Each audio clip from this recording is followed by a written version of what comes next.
आइए अब परमेश्वर के संदेश में जाएंगे। आज परमेश्वर हमसे बातें करेगा और हमें कुछ चीज़ों को बताएगा जिसे हम ध्यानपूर्वक समझने का प्रयास करेंगे।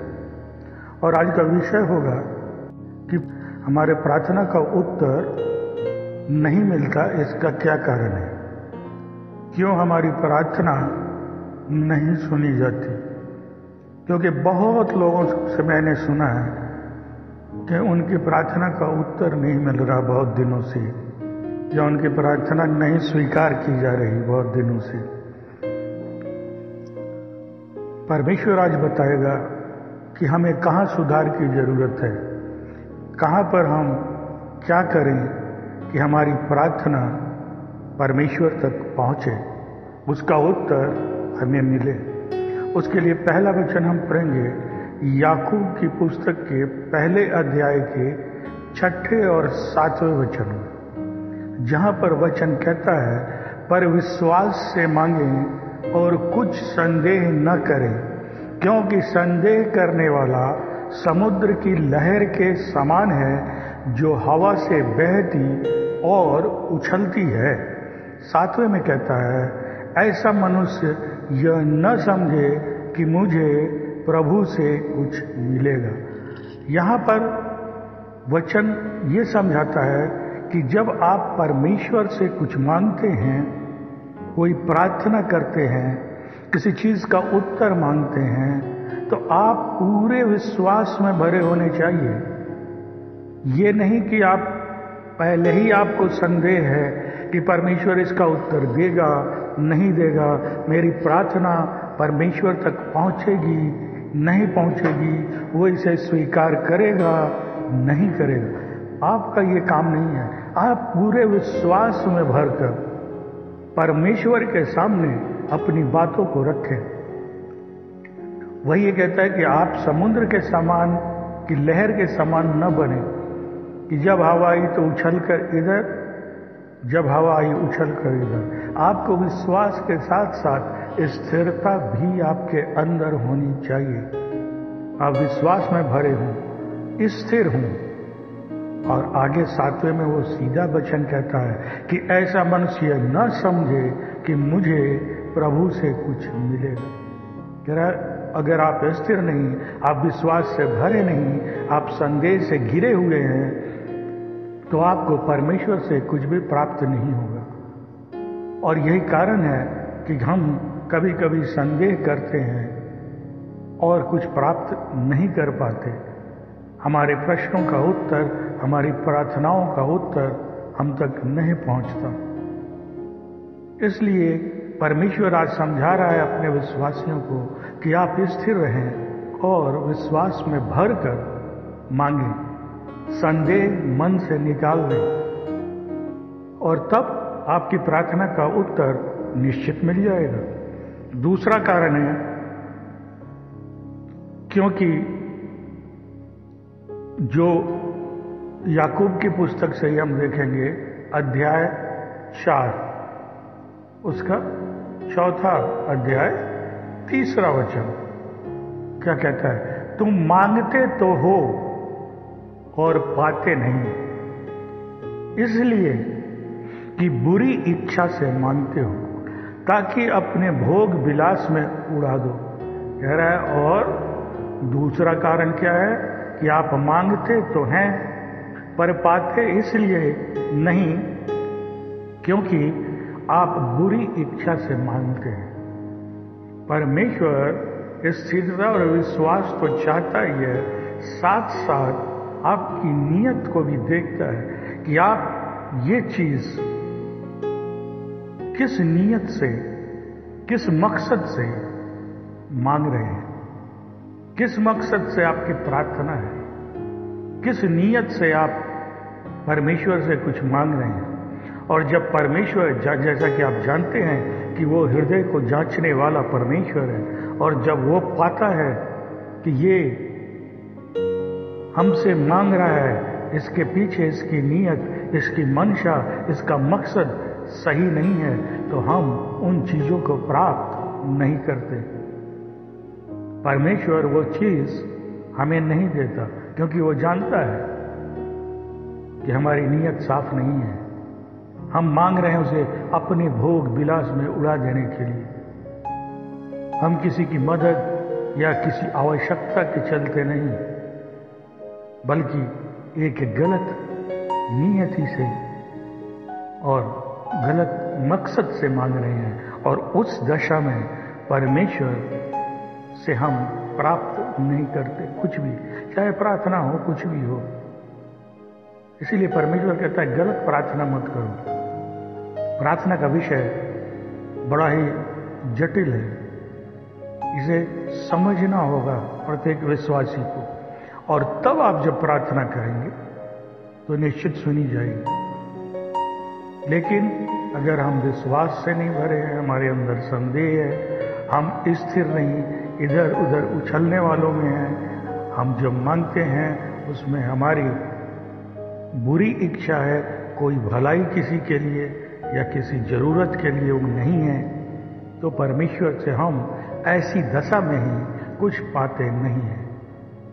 अगर हम इनमें सुधार करें तो परमेश्वर से निश्चित प्राप्त करेंगे। तीसरा कारण क्या है? भजन संगीता अध्याय 66 उसका 18वां वचन कहता है, यदि मैं मन में अनर्थ बात सोचता तो प्रभु मेरी नहीं सुनता।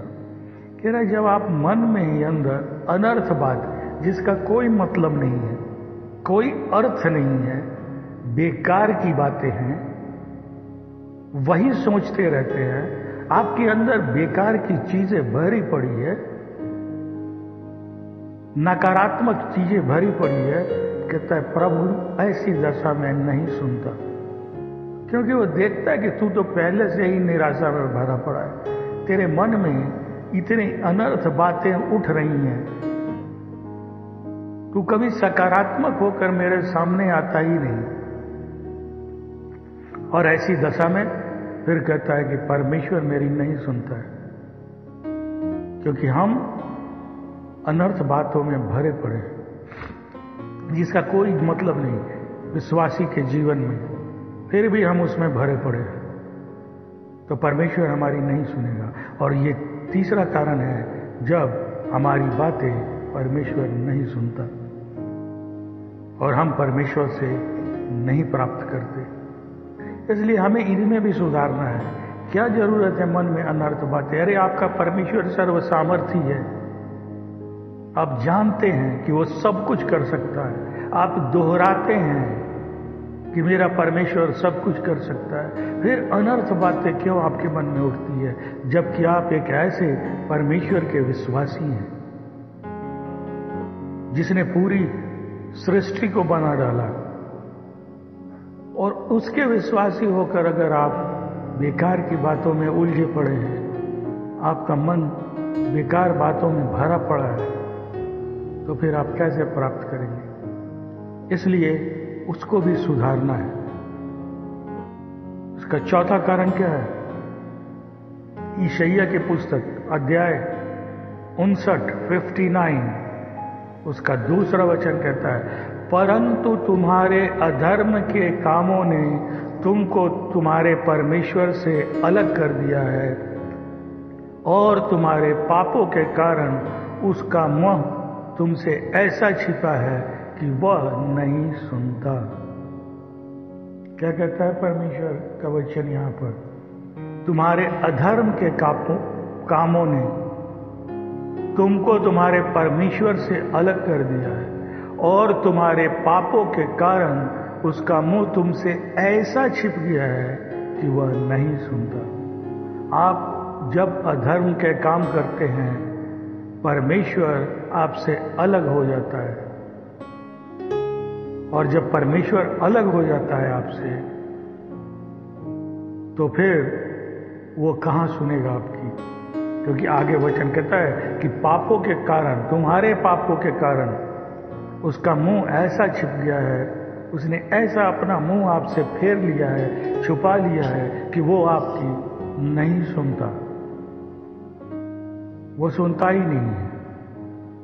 आप कितनी भी प्रार्थना करें, कितनी भी चीजों को मांगे, पर परमेश्वर सुनता नहीं, और जब वो सुनता नहीं तो उत्तर आपको कहां से प्राप्त होगा? आप उत्तर नहीं पा पाएंगे, क्योंकि परमेश्वर आपकी नहीं सुन रहा, आपकी प्रार्थना वहां तक नहीं पहुंच पा रही है। कारण हमने अधर्म के कामों को अभी तक नहीं छोड़ा, पाप आज भी कर रहे हैं, तो परमेश्वर नहीं सुनता। क्यों नहीं सुनता? क्योंकि वो अलग हो गया है आपसे। आप भले सोच रहे हो कि मैं परमेश्वर से जुड़ा हुआ हूं, लेकिन वचन कह रहा है कि ऐसे लोगों से परमेश्वर अपना नाता तोड़ लेता है, उनसे दूर हो जाता है, क्योंकि वो बार बार चेतावनियां देता रहता है कि अधर्म के कामों को छोड़ दो। वो स्वयं कहता है, मैं तेरे पापों को भूल गया, तेरे अधर्म के कामों को भूल गया, लेकिन हम अभी तक उसे करना नहीं भूले, नहीं छोड़े। तो परमेश्वर आपसे अलग हो जाएगा, और जब अलग हो जाएगा आपकी नहीं सुनी जाएगी, क्योंकि वो मुंह फेर लेता है। पांचवा कारण, यूहन्ना की पुस्तक अध्याय 9 वचन 31 में कहता है, हम जानते हैं कि परमेश्वर पापियों की नहीं सुनता, परंतु यदि कोई परमेश्वर का भक्त हो और उसकी इच्छा पर चलता है तो वो उसकी सुनता है। वचन क्या कहता है?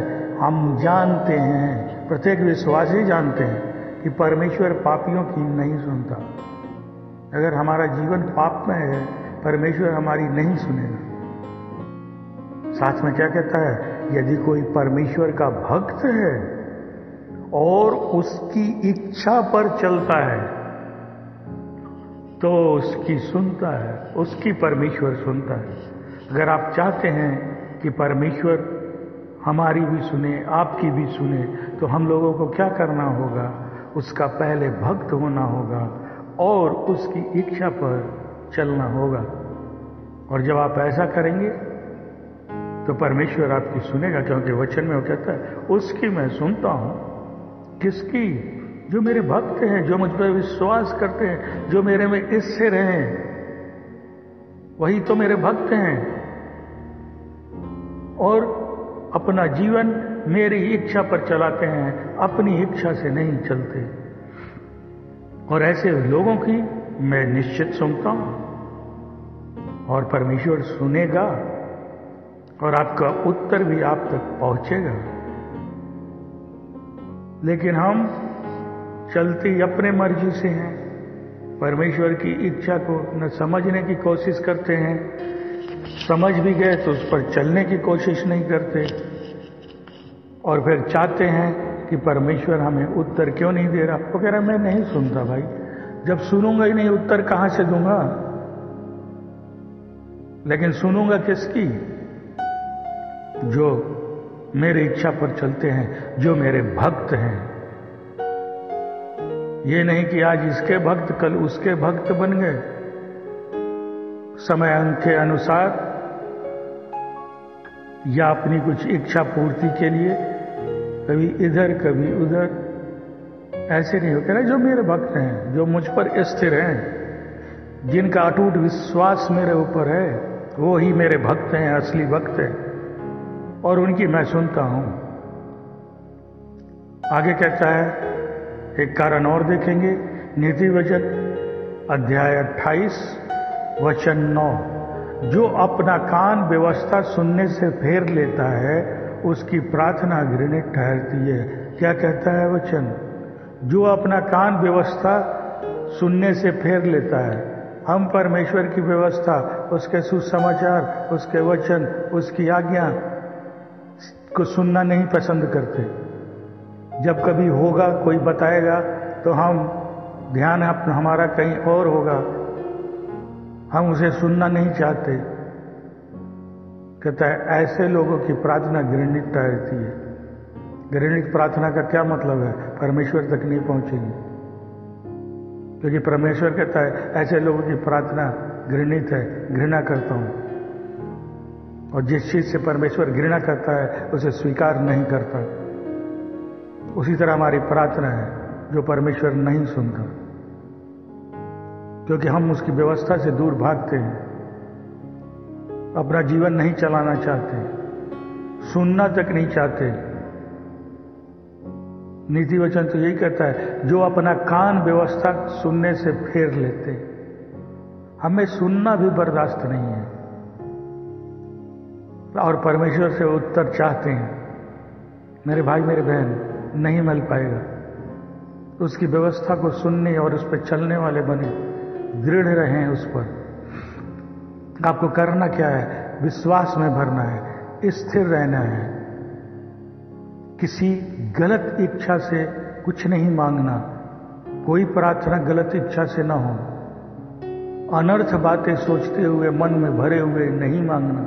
अधर्म के काम करते हुए अगर आप कुछ मांगते हैं तो भी नहीं मिलेगा। पाप में अगर आप भरे हुए हैं आपका जीवन, तो परमेश्वर नहीं सुनता। और यहां कहता है, अगर आप उसकी व्यवस्था से भागते हैं तो भी परमेश्वर नहीं सुनता। ये कुछ कारण हैं, बाइबल में बहुत से कारण हैं, लेकिन हम सारे को तो नहीं देख पाएंगे। लेकिन उनमें कुछ को जानकर अगर हम समझने का प्रयास करें तो शायद अपने आप में सुधार लाएं और हमारी भी प्रार्थना परमेश्वर तक पहुंचेगी। इस तरह बहुत से कारण बाइबल में आप देख सकते हैं जहां वचन साफ साफ बता देता है। और अगर आप उस पर चलते हैं तो निश्चित रूप से परमेश्वर आपकी सुनेगा, निश्चित सुनेगा और उसका उत्तर भी देगा। आगे क्या कहता है, एक कारण और देखेंगे। जो नीति वचन अध्याय 21 में का 13वां वचन कहता है, जो कंगाल की दुहाई पर कान दे वह आप पुकारेगा और उसकी सुनी न जाएगी। ऐसे में भी परमेश्वर नहीं सुनता। कौन किसकी जरूरतमंद कंगाल, यहां पर कंगाल कहा गया है जो बेचारे गरीब हैं या जरूरतमंद हैं किसी चीज के लिए, कहते हैं अगर तुम उनकी नहीं सुनते तो मैं तुम्हारी नहीं सुनूंगा। क्योंकि उसे तेरी मदद की जरूरत थी,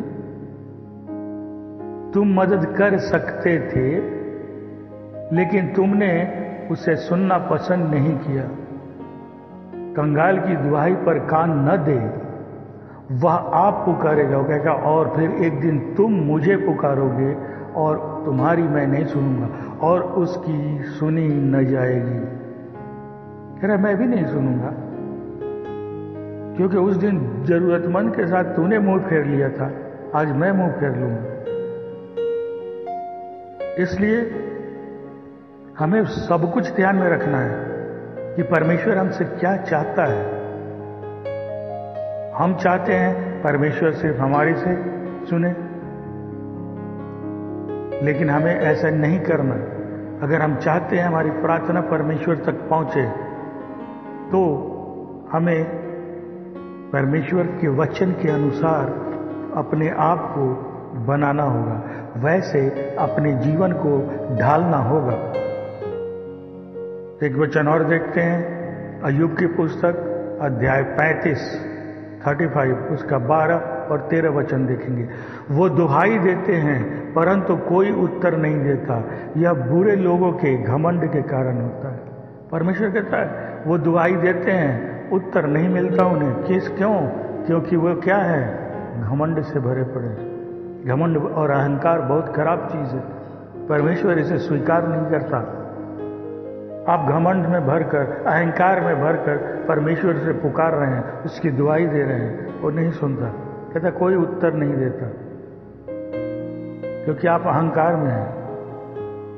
निश्चय, आगे कहता है 13 में, निश्चय ईश्वर व्यर्थ बातें कभी नहीं सुनता और न सर्वशक्तिमान उन पर चित्त लगाता है।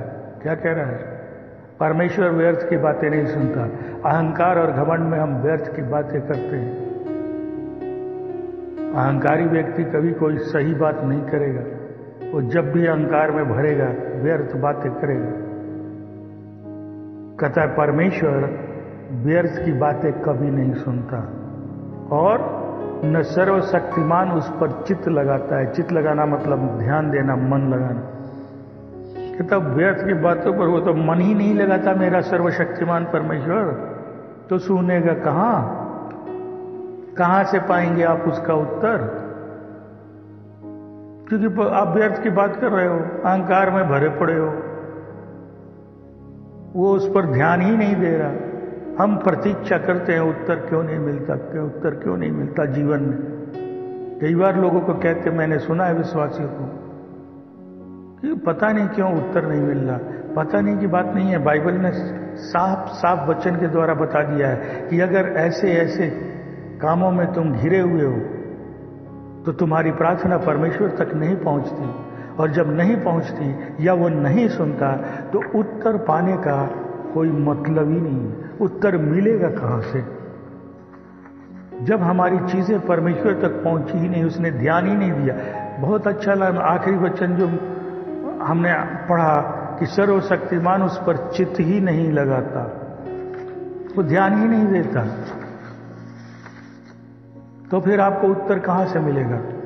इसलिए जीवन में इन शिकायतों को न करें कि परमेश्वर नहीं सुनता। परमेश्वर हर बार सुनता है, लेकिन क्या हम जो वचन के द्वारा परमेश्वर ने हमें समझाया है वैसा बनने के बाद, वैसा करने के बाद, वैसा अपने जीवन में अपनाने के बाद परमेश्वर से मांग रहे हैं? इस पर हमारा ध्यान नहीं जाता।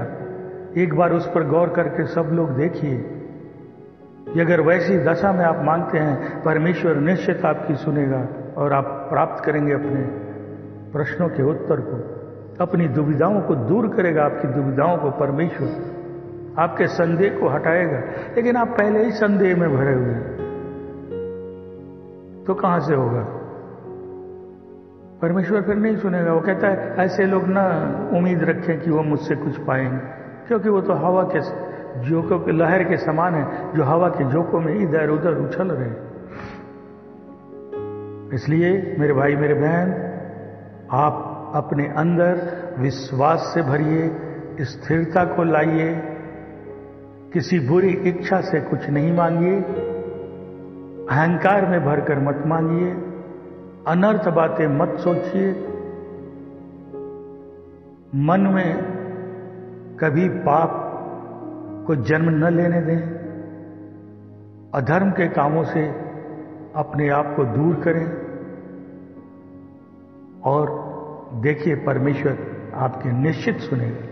एक बार कर देखिए, क्योंकि परमेश्वर ने वचन के द्वारा हमें समझाया है, तो परमेश्वर निश्चित करेगा। सुधार हमें और आपको जरूरत है अपने अंदर लाने की, और जब करेंगे परमेश्वर निश्चित आशीष देगा, निश्चित सुनेगा। परमेश्वर सबको आशीष दे। आमीन।